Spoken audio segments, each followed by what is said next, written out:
Media Watch now. James Creedon is here to give us a flavour of what is happening on social media today. Hi, Laura. Good to see you, James. Likewise. A lot of reaction on Twitter. Well, a lot of the action is taking place on Twitter today, isn't it, between the US and Iran? Donald Trump issued a kind of a firestorm of Trump-style tweets, as you might imagine, earlier, threatening to hit 52 sites in Iran if Iran retaliates for the killing of General Soleimani. Exactly. So that tweet over the weekend still is sort of getting a huge amount of reaction today, 24, 48 hours later. So 52 Iranian sites representing the 52 American hostages taken by Iran many years ago. Now, first off, you had headlines such as this: international law, schminternational law, because the consensus really is that if he were to do that, it would be a war crime.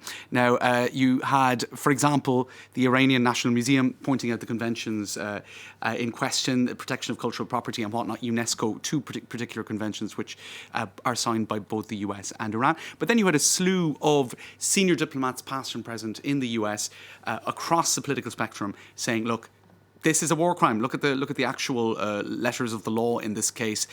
Nicholas Burns, who was, I think, the Undersecretary of State under George W. Bush for Russia, for Russian relations, he said that this threat to destroy Iranian cultural sites would be a war crime. His threat is immoral and un-American. So while I suppose Trump's immediate supporters were sort of lauding his usual very loud rhetoric, you did have capital letters and all the rest of it. Exactly, you did have a lot of people criticising that.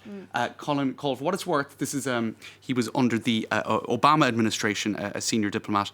For what it's worth, I find it hard to believe the Pentagon would provide Trump targeting options that include Iranian cultural sites. Trump may not care about the laws of war, but DOD, Department of Defense planners and lawyers do. In other words, this looks and smells like Donald Trump bluster that wasn't really sort of, what would you say, cross-referenced with the opinions and the policy and the potential. Well, that's a surprise. Well, exactly. So you know, just Donald Trump putting Being it out Donald there. Trump. Except a lot of his supporters, if you kind of look at the comments under the tweet, say Donald Trump does not bluff. So this must be taken seriously. So I guess.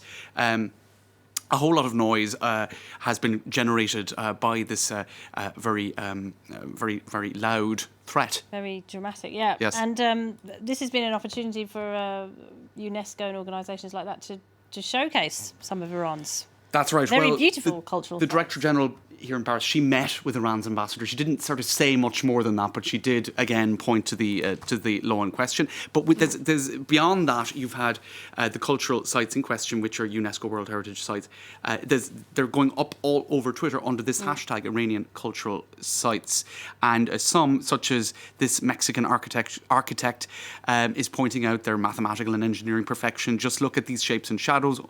Only an ignorant person who hates humanity's greatest achievements would ever think of destroying them. So it's sort of perhaps backfired in some senses on Donald Trump, in the sense that it's shone the spotlight on aspects of Iranian, I suppose, architecture in the past, and all of this, I suppose, well prior to the current regime. Wow. It should be pointed out. But the details of these of many of these cultural sites are really absolutely sublime. This Iranian Twitter user says it is a good way of unifying Iranians of all walks of life against you by threatening these sites. So there you go. Just this is interesting as well. Some wondering what his motive would be. What is the strategy? Few seem to know, but one says here that it could have the word election and re-election in it. And just briefly, the funeral itself was for the New York Times an act of retaliation.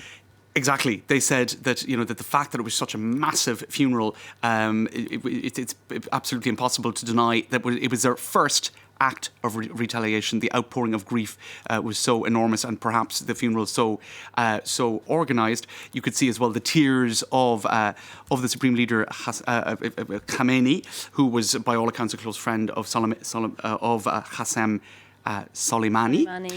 But worth pointing out that some were very happy to see those tears, because even many Iranians, in fact, are not such a fan of the Iranian regime. And this is one such tweet, just to show that it's a more nuanced picture than across-the-board criticism of Donald Trump. As an Iranian, I want to say thank you to the US President and all those involved in killing this ruthless terrorist. I've never been so happy to see these tears. Worth bearing out that this Iranian in exile has been blocked on Twitter by Khamenei. So it's a As most Iranians are. right. All right. Indeed. Okay. James, thank you very much indeed. Thanks, Laura. James Creedon there with Media Watch.